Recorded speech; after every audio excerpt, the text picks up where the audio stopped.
help if this air conditioner was on? John? Maybe for the pickup of We're sound? live, honey. We're live. Hey, everybody. So, we are live. I can't tell if there's anybody in here yet. Oh, good. I just got a notification that I'm live. Wonderful. Hi, everyone. Hi. Welcome in, welcome in. So, I am Grandma, and this is my friend Steve. He's been a beekeeper for many, many years. And we're here to talk about beekeeping today. I'm happy that you've come into the room. So, let's see.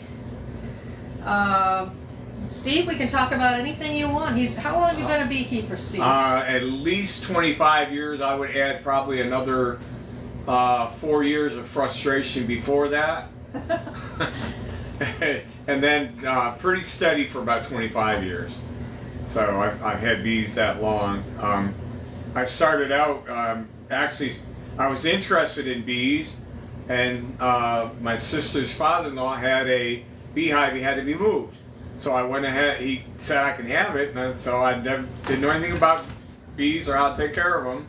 And I took it up, moved it to another spot, and had that for a while. That hive swarmed, and then I went and tried to catch the swarm, climbing up a ladder. That was kind of futility. If you've ever done anything dumb that you regret.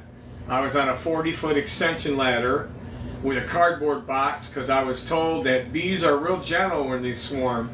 Well, I knocked the bees off the tree, on the side of a tree, into the box. Well, they went up everywhere and then started stinging me.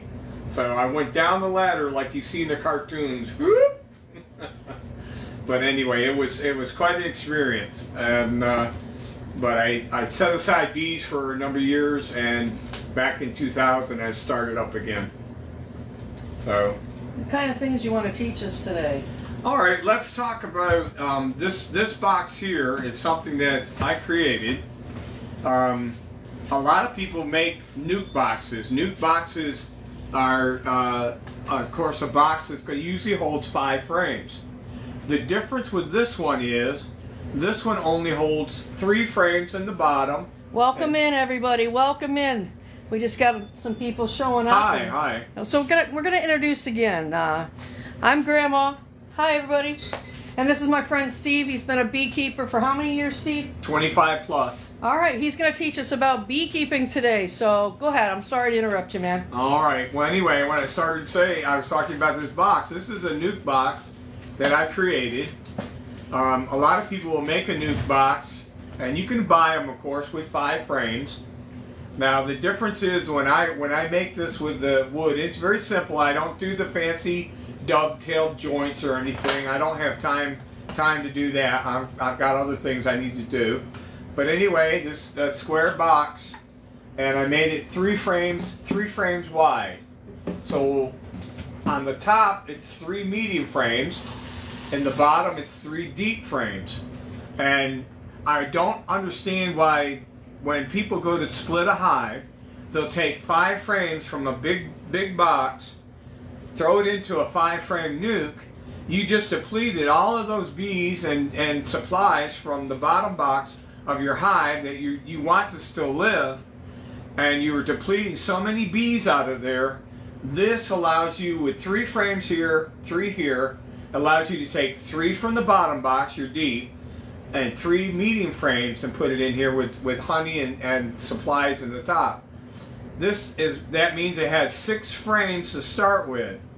Now I started this year. I started two hives doing splits using this. They built up very fast, and they did very well. And all you have to do is wait till the queen. If they raise the queen up, then that queen goes out and mates and comes back, and they start building up the hive. You want to look down in there, of course, to make sure all the frames are nice and full and lots of bees. Then you can go ahead and transfer it either into a 5-frame or possibly into a deep, both a 10-frame deep bottom and a 10-frame medium. what it allows you to do, you already have everything in place. All you're doing is moving it over into a bigger box. It's less disturbing to the bees. A lot of people will put them into a big box. You don't have to worry about the spacing and everything. But the thing I like about this, I can take and move this around. In the bottom here, I've got places for screen in the bottom, so air can get in there. And I got a little door on the front, little flip door. All I have to do is put a strap around it. Would you like me to move that for you and show people? Yeah, we can do that. Okay. I just don't want it to fall off the table. Yep. All right. I can move a few things here, and we can Right. show what that looks like a little bit better on camera. Turn that right to the front there. Right. There you go. So this is a little flip door. All it is a piece of metal, and I put a little bend on it, and a screw here. And so all I have to do, if I got bees that I want to carry somewhere, say you want to help somebody else and bring over some bees, this is only 3 frames. So you don't have to worry about bringing over a big box, a big 5-frame newt. 3 frames in here. You put bees in here, and then all you have to do, you put the top on, put a strap around it, and then you close the little door. All ready to go. You can move it. And because it's got openings on the bottom, the screen allows for air. So you can put it in your vehicle or whatever and carry the bees where you need to take them. Now, a lot of these folks might not be beekeepers. Oh. So I'm thinking we might want to explain what a split actually is. All right. Well, what is this box really for? A split, when you want to create more hives, you want more bees, and say you have 1 hive to start with. So you want to split it. So what you would do is you would go into that hive when it's populated really good. You don't want to take bees out when they're not that populated, but you want to take some frames out of there and put it into a box. In order to raise a new queen, you need to have an egg. And the queen in the original hive, you take the frame out. It'll have the frames, and they have tiny little specks in the cell. Those are going to be eggs. So what you would do is you'd look for a frame that has some eggs on it, and then it'll have bees. Thanks, Chrissy. We see you. Anyway, it'll have bees on it, and it might have some honey in the corner, which is good, and it'll have an area with brood on it, and it'll have some eggs. Usually on the outside, the queen will lay some more eggs.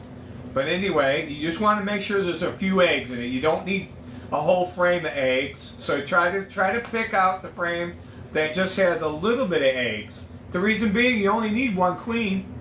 Why take a frame that's loaded with little eggs and then put it in a hive, and all they're going to raise is a few queens on there, and then they have to take care of all those babies at the same time as they're trying to grow a new queen. Welcome in, everybody. Welcome in.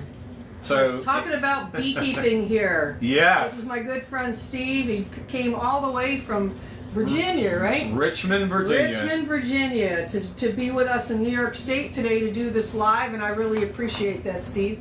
So go ahead, bud. Anyway, so what you want to do if you want to make a split, you want to make sure you have 1 frame that has it might have cap brood in the middle, and it'll have little tiny eggs. They look like little sprinkles from a cake. They're white, and they're in the cells. So you want to make sure they have some of those. And then all you do is you'll put that in the nuke box. You want to make sure you add maybe a frame that's just about full of honey, so they have that to use. And then you want a frame if it has some pollen in it. And what pollen is going to look like, it's going to look like the cells are going to have all different kinds of pollen colors in it, orange and yellow and brown, and different colors in the cells. And you want to make sure you have a little bit of pollen in there. The reason being that the bees use the pollen to feed the queen, and also to feed other bees in there, the other babies, and they need that pollen in order to grow. So they're going to mix the pollen with honey to feed the bees. So when you go to make a split, and you could do probably be best to only do 1 out of each hive you have. sometimes people will split and make a couple of new hives, but you have to have enough bees to cover the baby bees. That's going to be critical, especially if you're doing it in spring, because the nights might be colder. So you want to make sure they have enough bees to keep the babies warm. What temperature, you might ask? They need to keep them about 93 degrees, 94 degrees to keep the babies alive. If it gets colder than that, then there's a chance that they will get chilled and the babies will die. But in any case, hopefully that's not the case. And they will go ahead and cover them over and grow a new queen and start a new hive. Do you ever have problems with mites down near you? Mites, oh yeah, we have varroa mites. I think there's no place in the United States that doesn't have mites, unless it's one of the islands that they don't allow anybody to bring any bees in. That might be the only case, but pretty much everybody in the United States is going to have that. What about hive beetles? Hive beetles, oh my, yes. Hive beetles are basically, they're little tiny black beetles. They look like ladybugs, but they're smaller. And what the hive beetles found out is they can hide in the hive, run and eat pollen, and be nice and happy in there, and not have to work for their food, because all they got to do is sneak in and grab it. The only problem is the bees take time to chase them and run them around and try to catch them, and a lot of times beekeepers get frustrated because they have them in the hive. Now, if you have a few in there, you're going to probably get a few, and a few in number is not that bad. The bees pretty much will keep on top of it. If you see more than, when you open the hive up and you see more than, say, 10 or 15 hive beetles, then you want to use a hive beetle trap like this. And what you want to do is put just a little 1/4 inch of oil in there, and you'll set that in there near the back, on the edge near the back, or in the front near the edge, and the bees will chase the small hive beetles into there, and they will fall into the oil and cease to live anymore. Thank you, Chickabee. We appreciate you. So in any case, that's what the small hive beetles, basically, if you think of the way mosquitoes move from the south up north, small hive beetles, the same thing. Usually if they don't overwinter in the up here where it's really cold in the north, they might start down in the south where they do fine, and then they travel farther up. Okay, so I have Chickabee saying he's got tons of hive beetles. Tons Do of you hive ever beetles. use these? Oh, mints. No, I haven't used mints. Yeah, I was told that if we put these in the top above the frames, like one in each corner, you can eat them too if you want to, after we talk. But you can put them one in each corner of each box, and then like just a few more in there, and then like on top of the frames, then put the next box on. That the hive beetles don't like the smell of the candy, and the bees actually eat these too. These are just mints, guys. These are the little candy mints, Christmas mints. They don't like it, so a lot of them will leave. So if you want to try that out, that might help you with your mite issue. You say small hive beetles, right? Yes. Yeah, that's where you say it'll help with small hive beetles. I'm sorry, wrong one. All right. Yeah, so small hive beetles. Now, another thing that you can use, and I've used it with a hive very successfully, is a tray that you can purchase. It has small holes in it. Only the small hive beetles will fall into, but you put it underneath the bottom of your hive. The bees still come and go, but if the small hive beetles fall into that oil tray, you have oil in it. Some people put diatomaceous earth, but it's probably better to put oil in it, because when they fall in there, they can't get out. And anyway, if you're overloaded with small hive beetles, I would recommend using that tray. And what you would do is you'd lift up the bottom box of your hive, set the oil tray in there, and then set the hive back on it. And sure enough, it did the job in one of my hives. I was loaded with small hive beetles, and basically the bees chase them down in the bottom. They fall into it, and it wipes them out, and it does very well in taking care of them. Let's talk about some other interesting things that, All right. you know, we have to be very careful. Those are in there. There's little Okay. tacks in the top. I just got my finger.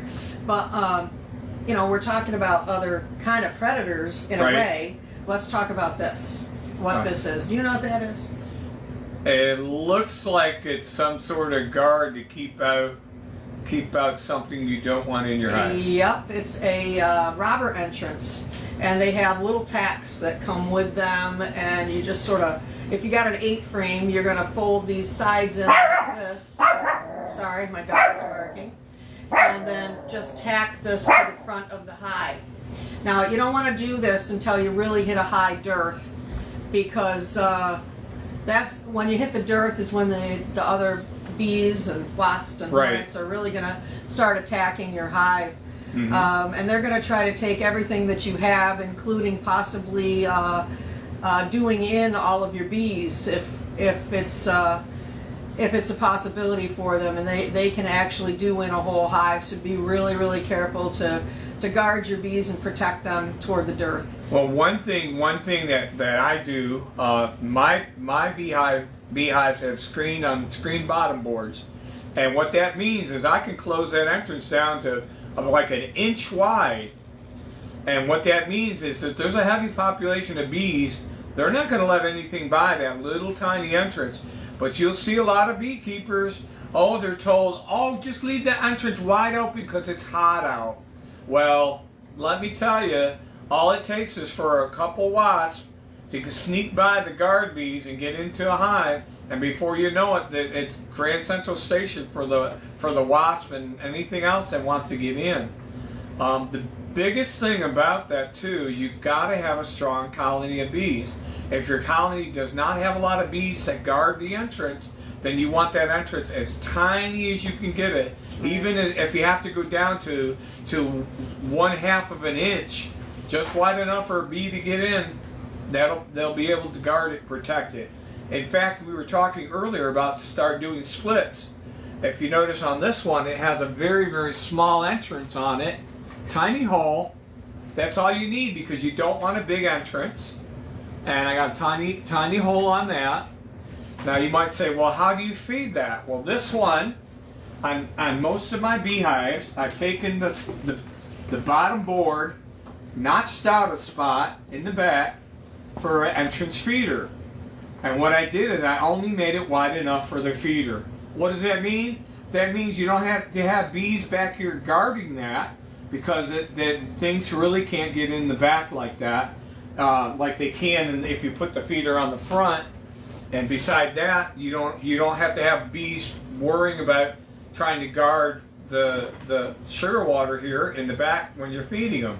The bees are able to just do their business in the front. You're not disturbing them. When you go to feed it, the other plus to that is all you got to do is tip the jar sideways. Go ahead, fill it back up, put it back in there. You're not disturbing the hive. The danger that people sometimes have when they put a feeder on the top is that feeder, if the sugar water is very diluted, it may leak out and drip down onto the bees. Right. Now you had mentioned before, I think in one of your videos, that the sugar water, if the bees got wet in the wintertime from condensation, that it was bad. The reason why it's bad is because bees, in order to keep warm in the winter, they have to vibrate their wing muscles. Now they're not flying in the hive, they're just moving like we would move our shoulders. That's what they do in the winter in order to keep warm. So when they get water on them, there's no way for them to dry that up in the wintertime. That's why it's dangerous to have excess condensation in the hive in the winter.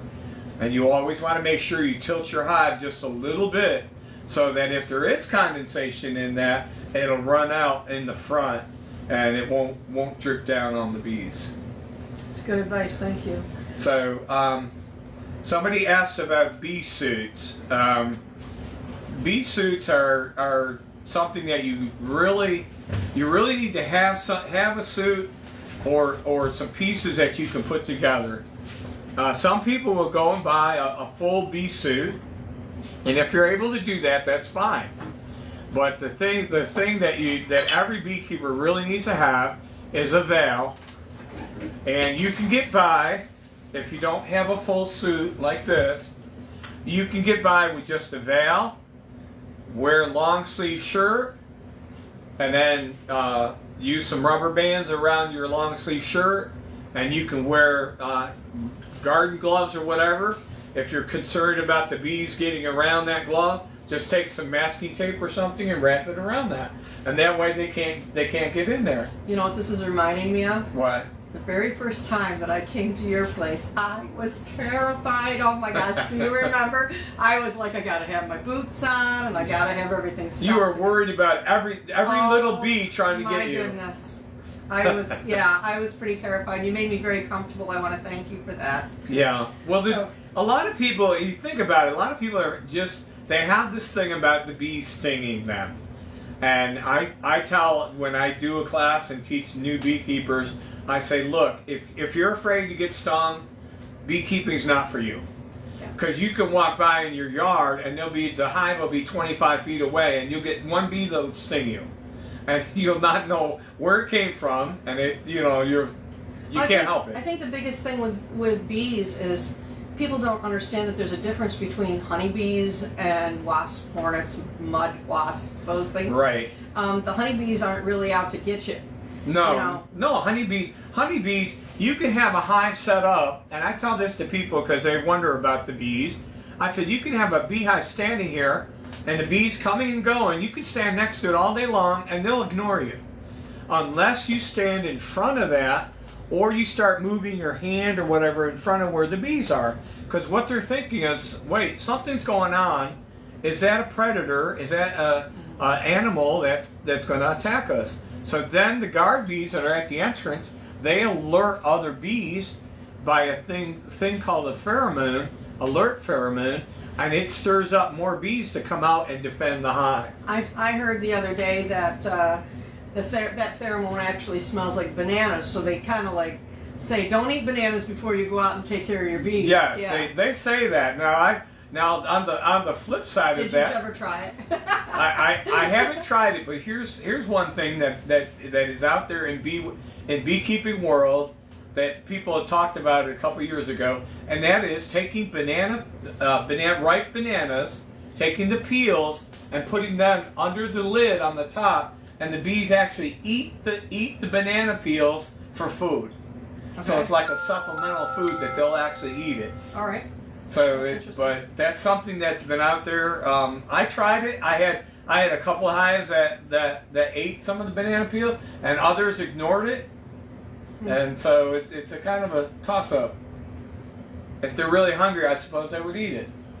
So why did you start beekeeping? Let me ask you that. What made you interested? The thing is, I was in a horticulture class in high school. Me too. So in the horticulture class, we come across a lot of things, and somebody in class had a book, and in fact they still have a magazine, Mother Earth News, and in that magazine there was an article about beekeeping. And I read the article and I said, this is really fascinating, and it doesn't sound that hard, and at the same time, of course, having honey is nice. Oh yeah. But I ended up just being really interested in having bees sometime. And it just so happened that in that same year, when I heard about them, that I got offered to move this hive for somebody and keep it. They gifted me the hive, and I was able to get my hands in there and start beekeeping. If anybody's got any questions for Steve, he's been a beekeeper for many, many, many years. Go ahead and throw them out there, and we'll see if we can get these questions answered for you. I'm also a beekeeper, but Steve helped me get started this year, so he knows way more than I do. So if you guys have any questions at all, guess what? This is your minute to ask. This is the guy that knows bees, so let's do it. Let's see what he can teach you. So, Steve, you used to have bees here, and now you're down south. What's the difference between having bees in a northern climate and a southern climate? It's really, temperature is going to be a big factor, but also the amount of nectar that's available. In this area, And we're in New York State right now. right, Yeah. upstate New York, and in this area you have more of a nectar source for the bees, and they don't get very much of a dearth. Now people say, what is a dearth? Dearth just means that there's no flowers out there for the bees really to collect nectar. So if the bees are trying to find food and they can't, so what they usually do, the bees will cut back on what they eat. So the difference being between being southern bees and the northern bees is that the southern bees, they actually need probably more nectar or more food source than they get, because a lot of times you get 6 or 8 weeks of no rain or really dry, and so there's not a whole lot of nectar source for the bees. But other than that, temperature in the south, we only need about 60 pounds of honey in the hive in order for the bees to make it through the winter. Here in the upper part in New York State, and where it's colder, you need about 90 pounds of honey Which means stored. my bees are in trouble right now, and I got to start feeding like immediately. Yes, you So need to feed. we need to bulk up. We need to Right, get going now, on that. for fall feeding, you want to go make the sugar water as thick as you can make it. Now people ask me, what ratio do I use? I don't use a ratio. What I do is I take a pan of water, I get that heated to boiling, just the water, I turn the heat off, and then I add granulated cane sugar. Make sure it's cane sugar, because some of the natural sugars have things in it that are bad for the bees. So the cane sugar, you mix that up until it all dissolves, and if it keeps dissolving, keep adding sugar until it doesn't dissolve anymore, and you know that's thick enough. And what that means is the bees are able to take that thick syrup and store it almost immediately, and they don't have to evaporate it down. Normally in the spring, when the things are in bloom and they're bringing in nectar, nectar is like water. They have to evaporate that down to less than 18% moisture in that honey or in that liquid before they can cap it over and seal it. Because if they cap it over too soon, then that nectar or that food is gonna mold. Hey, put a me in the type box. What are they called? What's that? Where people type. Put a me down there if you are actually a beekeeper. I'd like to see how many beekeepers we have in here compared to people that are new and don't know a lot about bees, because if I know my audience and our audience, we can better teach you what you need to know. So if you are a beekeeper, put a me in there. So let's see, what about this here? What can you tell us about that? What is that? That's a frame that's got a lot of pretty color on it. Come on, help us out, man. How does this work? What this is if you are interested in raising queens and you want to make a lot of queens, or you want to make more hives. Okay. Now commercial people will use this to make enough queens to help replenish their hives. So what this is usually considered a queen grafting frame. And what you would do, remember that queen cells, what you need to have is a place for you start with the egg in each of these cells here. And what the bees will do, they'll draw wax around that. Now the important thing is, of course, the hive that you put this in, you can't have a queen in there because they won't raise any queens. That's kind of the rule. So could we use a box like that for that? You could, but you need a lot of bees in order to fill out all of these. Say we only had one bar on here. Right. Could we go ahead and do something like that? Yeah, you could do that in a nuke. Out? You can do that in a nuke, and if you only need a few cells, you can do that in a nuke. The most critical thing is what kind of bee is going to be working these cells? It's going to be the nurse bees. The nurse bees are bees that have recently hatched out. So what some beekeepers will do, they'll go into their hives, several of their hives, find frames where the bees are on the brood, they're covering over the baby brood, making sure there's no queen in it, and they'll shake those bees down into the box that they're going to put the frame in. What that allows for is you'll have more bees in here, more anxious to work inside the hive, than you have forage bees going out and collecting things, because you want them to make the cells, so you got to have the right bees in there in order to make the queen cells. Now normally when you put a frame like this in there and they had all of these had eggs in it, you won't get 100%. Some of them they won't. You'll put an egg in there, and bees are smart enough to know if the egg is viable, if it's something that they can raise a new queen with. They know how to tell if it's good or bad. And so, but yeah, they're very, very picky. But they will raise queens and feed them royal jelly. And royal jelly is a special mix that they just feed. They feed some of it to the worker bees normally, but they feed it exclusively to the queen bee. And what that does with that bee as she's growing, it develops her completely, so she's able to lay eggs and be able to support a hive. What about the wax you brought here? The wax. What can we do with that? Where does it come from? All that good stuff. Wax usually you can get wax from a couple different things in your beehives. If you're cutting off caps off your frames, when you extract honey, you can keep those cappings and melt it down. Sometimes you'll get frames that get messed up, or the bees messed up a frame with wax or whatever. You can take that wax and melt it down.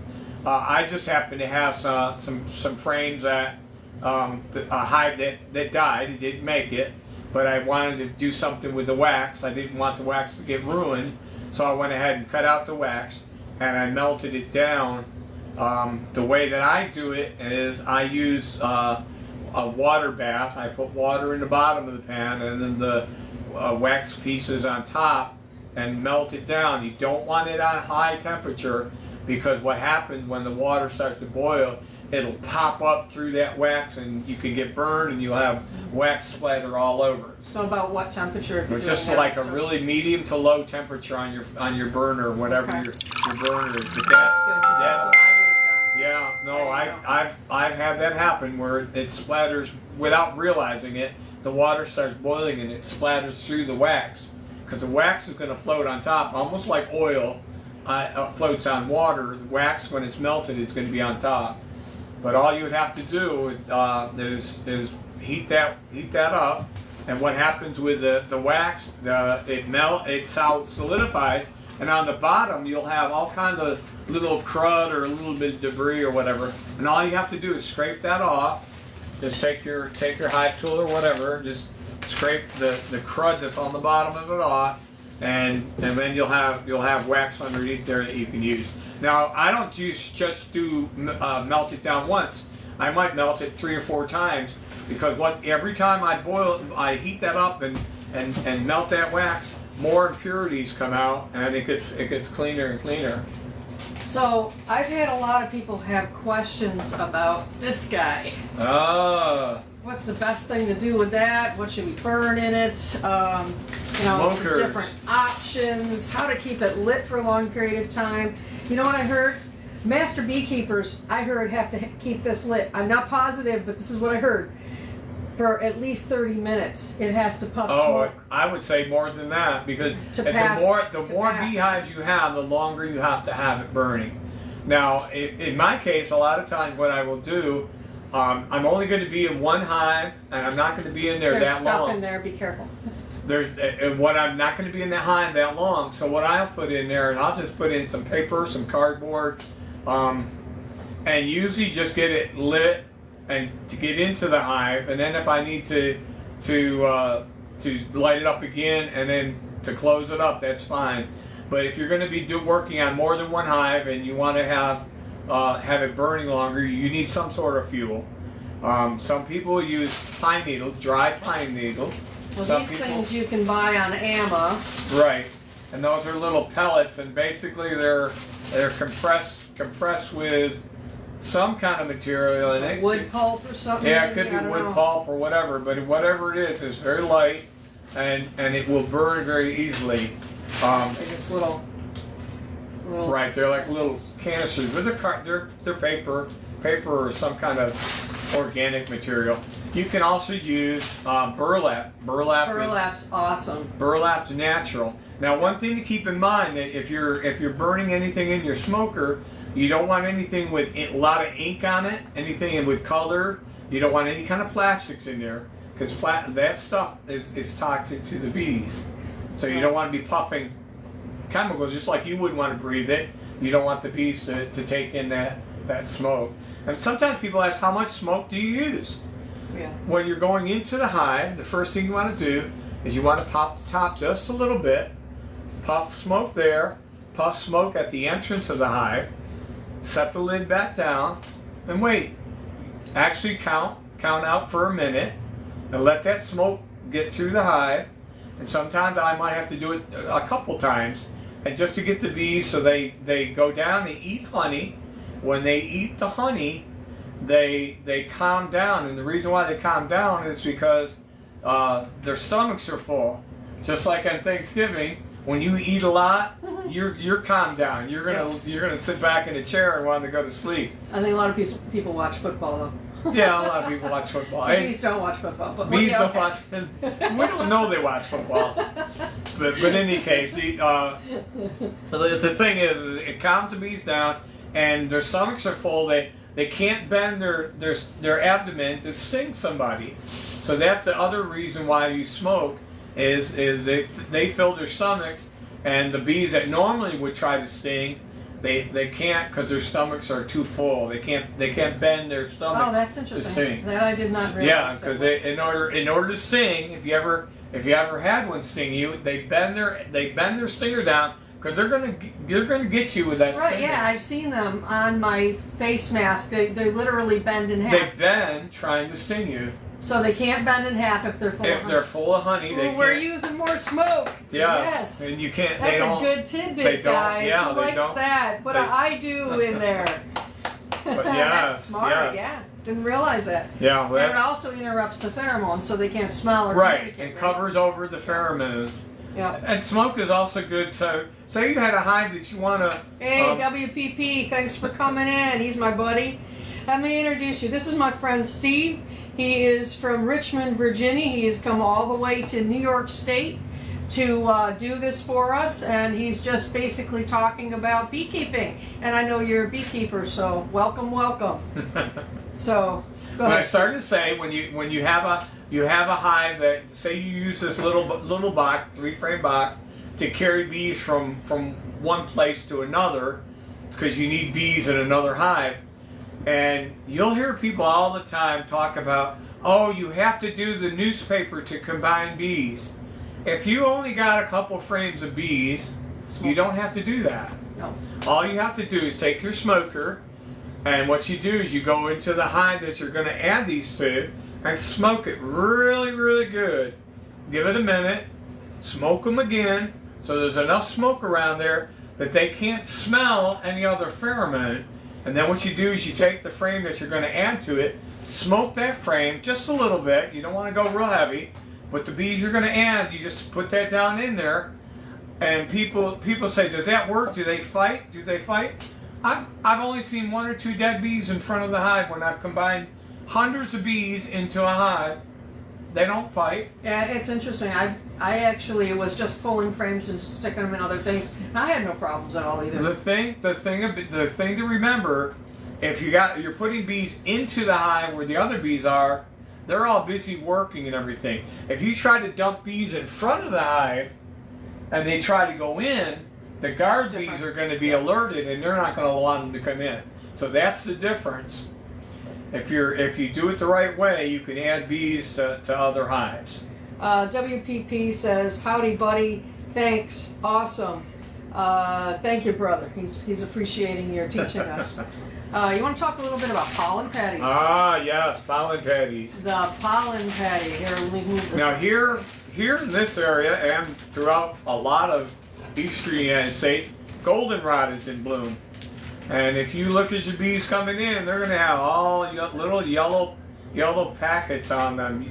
Goldenrod, asters, and there's some other flowers that are in bloom now. But in any case, the time when people ask, well, when do I need to add pollen? Do I need to add it all year long? No, only at the time that you want them to raise more bees.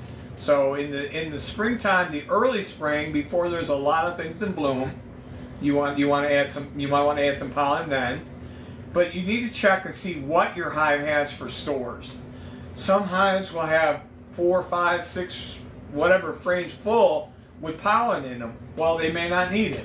So it's only maybe it's a hive that you start a nuke and you know it doesn't have a lot of pollen in it. You could take pollen and put it in there. Now let me tell you the mistake that I did one time with pollen. I had a patty, it was about this big, a little thinner, and I wanted to help a hive out. I put it inside under the inner cover on the inside, and I didn't get back over to that hive for probably about 3 or 4 weeks. When I opened it up, that whole patty was loaded with small hive beetles. Yeah, they like it. And they like the pollen because it's their buffet, if you will. So the trick to using this is you only want to add a small piece. Let the bees take care of that small piece. When they eat that, give them another one. A lot of people put in a full patty and then they have a full problem. Yeah, yep. Then you got to go for the mints. And then you go for the mints. Run! Make them or the beetle traps. What's your favorite hive tool to use? You like the one with the hook? I have the traditional hive tool that has the bend on the end, and I used to use that a lot. They're kind of nice for scraping sideways. The only problem with those, they're very hard to try to get frames up. This newer style one is great because all you have to do, you got enough space next to the frame. You use the leverage on the frame next to it to pry this up. Now recently I just had to transfer a hive, one that was in a smaller hive, the frames into a bigger hive. So I had to transfer all the frames. I had 2 of these with a hook. The nicest thing about that, I was able to reach down with 2 of these hive tools and carry it like that without disturbing that many bees and just set it down into the hive. And I really, really like that because it has a hook on it. It wasn't going to slide off or fall off, but they're very nice to get down in there and pry.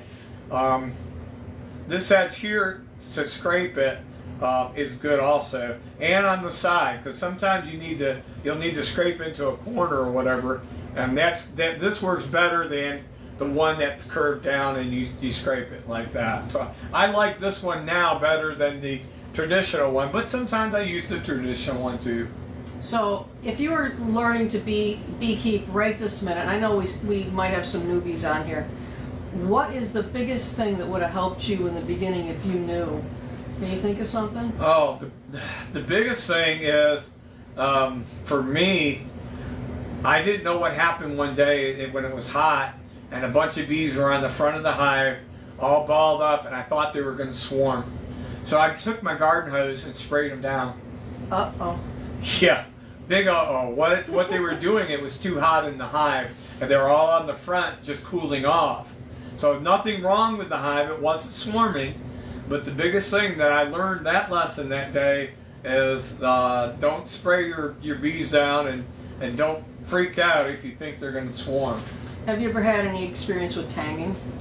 With tanging? Tanging, yeah. Yeah, I actually did that one time when a hive. Well, let's explain what tanging is first. In case tanging is where it's an old time.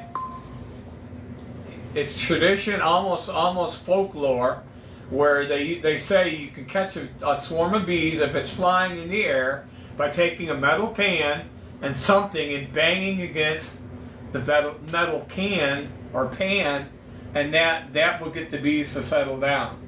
So they'll come out of the air and they'll land somewhere. They'll land somewhere. If they're in the air, they'll land. Hopefully not too high so you can get them down. Right. And I actually did that, and believe it or not. Thank you, WPP. We appreciate all those roses. You're awesome. This is my 3rd live that qualifies me for I don't know what, but Well, maybe you get a Christmas present. I don't know. I know I had to do 3 in a row, and this is our 3rd. So, oh, thank you for the hand heart. We appreciate it. We appreciate you being in here. Like I said, if you got any questions for Steve, this is your time, guys. This is your time to ask, because he knows everything about bees. Well, almost everything. Every time I think I've got something nailed down, the bees go, no, that's not the way we're going to do it. So what kind of questions you got? Type them in. Come on, guys. Anything you can think of. This is your chance to really, I keep looking down because I'm looking at the you guys scrolling, and that way I can see what's happening. But yeah, Steve really knows a lot about bees. So if you have something that you have a problem with your hives, this is your big chance to tap somebody's brain who really knows his stuff. So what else do you want to talk about? Can you think of anything? Well, we started to talk a little bit about the bee suits and what to have. Now you have one here, and this is one that I would recommend. They call it a breathable bee suit. What that means is air is able to go through it when you're in it, and allows more air to go through it. I have an old traditional one. It's just cotton cloth, and believe it or not, if you're out there working the bees and it's hot, and you start sweating, the cloth one will stick to your skin, and then if the bees start stinging, they can actually sting you through the cloth. This one's actually a 3-layer. I did a lot of research before I came to your house. That's good. I did a lot of research because I wasn't going to buy a cheap suit and make the mistake. But there's 3 layers in here. I've actually never been stung through the suit. No. Not once. I have been stung through the gloves.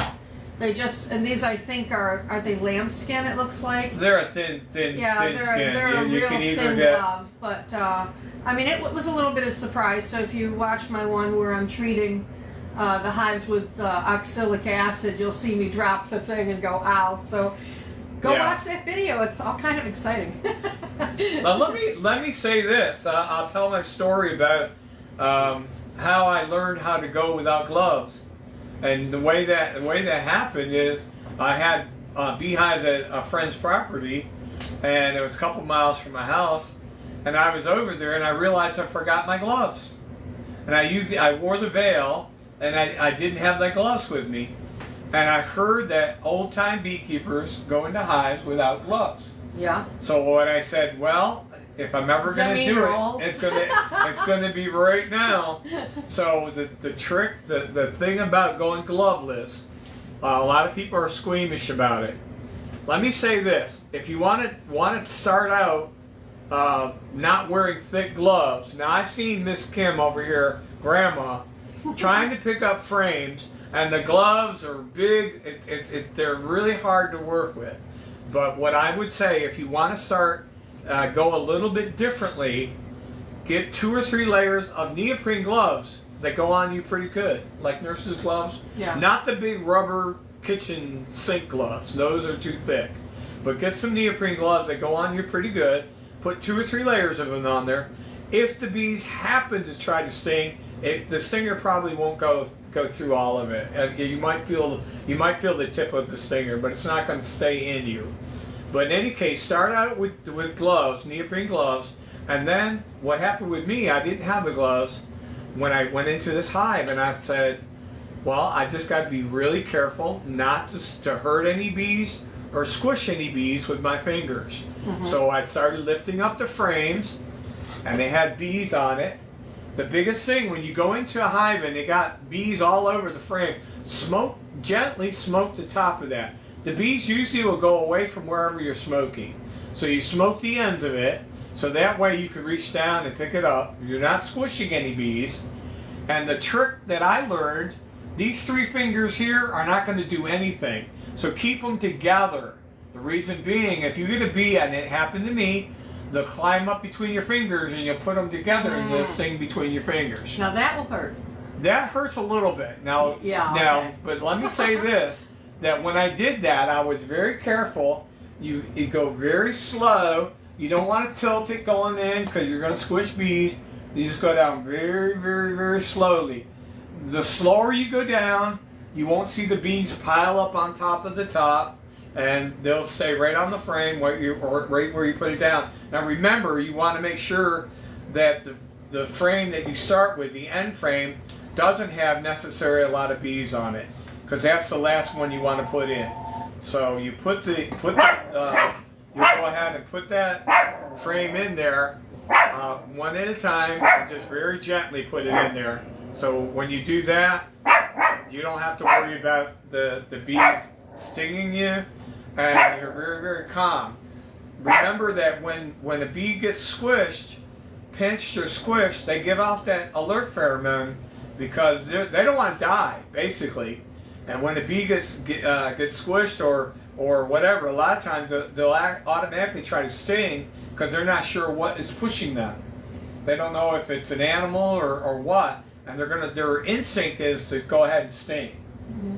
So they bend their abdomen and try to sting you. So the thing to be is very, very gentle, go very slow. And if you've ever watched some new beekeepers, they'll bang boxes together. They'll throw the box on top. Oh, I got this one down there. Throw it on there. Well, they just wiped out 15 or 20 bees. You might say, well, what's the big deal? You're going to have some dead bees. Remember that every bee in her lifetime is going to make about a teaspoon, less than a teaspoon of honey. Mm. So every bee that you kill, you just deduct that honey from that hive. So I know this, it might sound tedious, but you really need to watch that you try to save your bees. Be gentle. Be gentle. You know, this is something that I learned recently.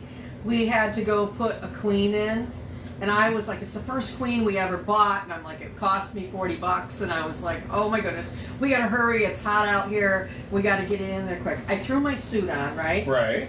So what I did is I zipped it up, like, this isn't working.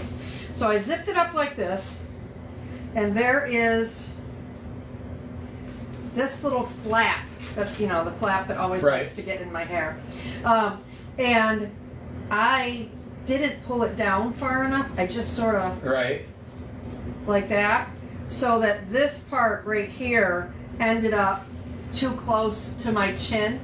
So you've got to make sure that this is pulled down as far as it possibly can go and then attached, because when I looked down, a bee got me right there in the chin. That was a big surprise. No, that's what they say. The greatest. But don't be in a hurry when you're putting your suit on. Don't be in a hurry. But the greatest fear a beekeeper would have is that a bee got in there inside the veil somehow, because you know it's in there, and one wrong move, and it's going to get you. But the thing is, you take the sting. You don't unzip.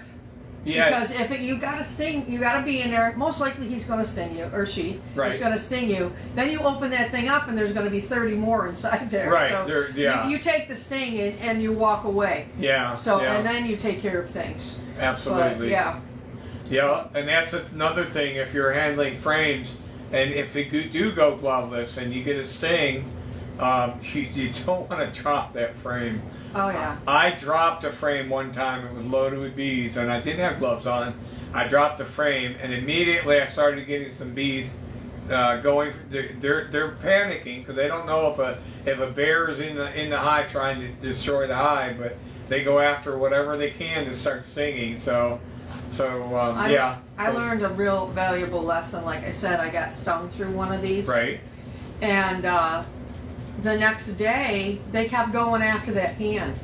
And I couldn't figure out why. I didn't even really think about it. The stinger from the day before was still in the glove. So I needed to remove that stinger and kind of like wash the glove a little bit. You know, not with any kind of soaps or anything, but some water to get that pheromone off there, because the bees were still smelling that the next day, and they were still going after that hand. And I'm like, why are they stinging me in this hand again? Well, it's my fault because I wasn't thinking. Well, there's one time I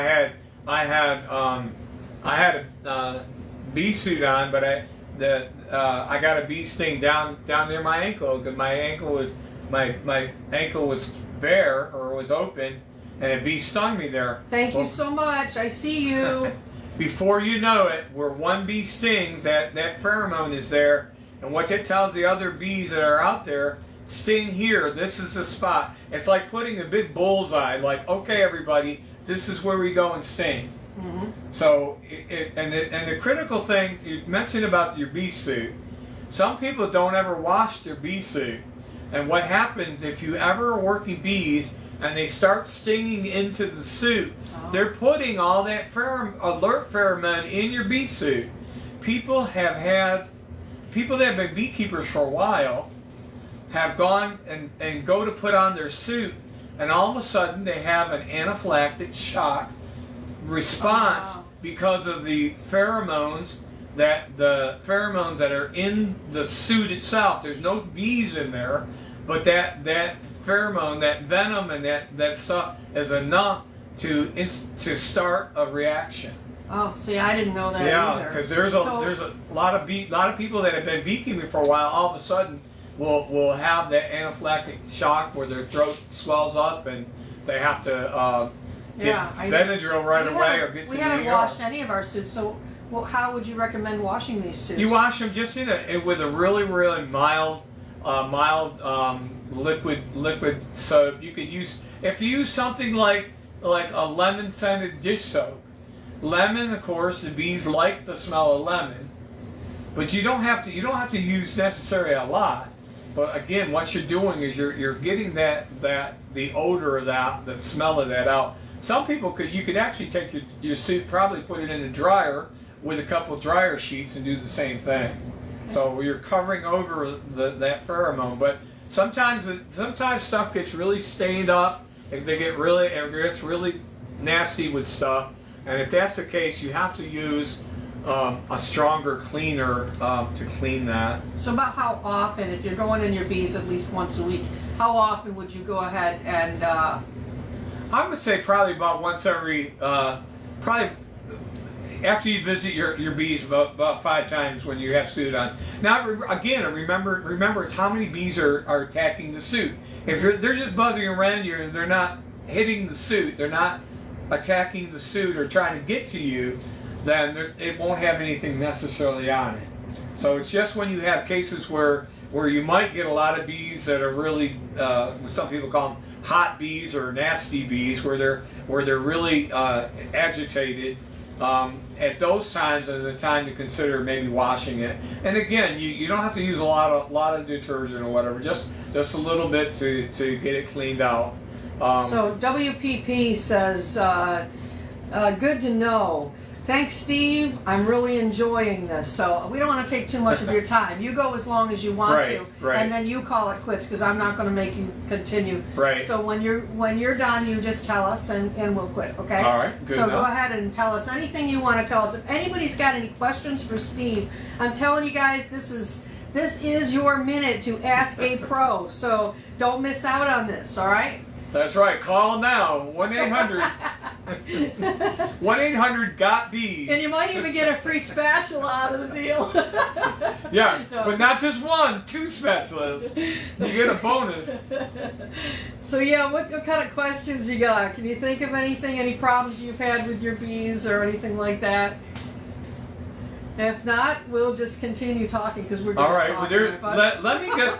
Let me do a little bit of history about the different pests that people had with the bees. Back probably when more people started getting into beekeeping, right after World War II. In fact, during World War II, more people started beehives because there was a shortage of sugar. So more people had beehives. Most people, you probably remember years ago, way back in the mid-1900s, almost every farm had a beehive or 2, and they would have their source of sugar, honey being their sweetener, so they have that. But anyway, after World War II, of course, cane sugar came along, and more people didn't have to have a beehive in their yard. But some of the things that came along after World War II, they had these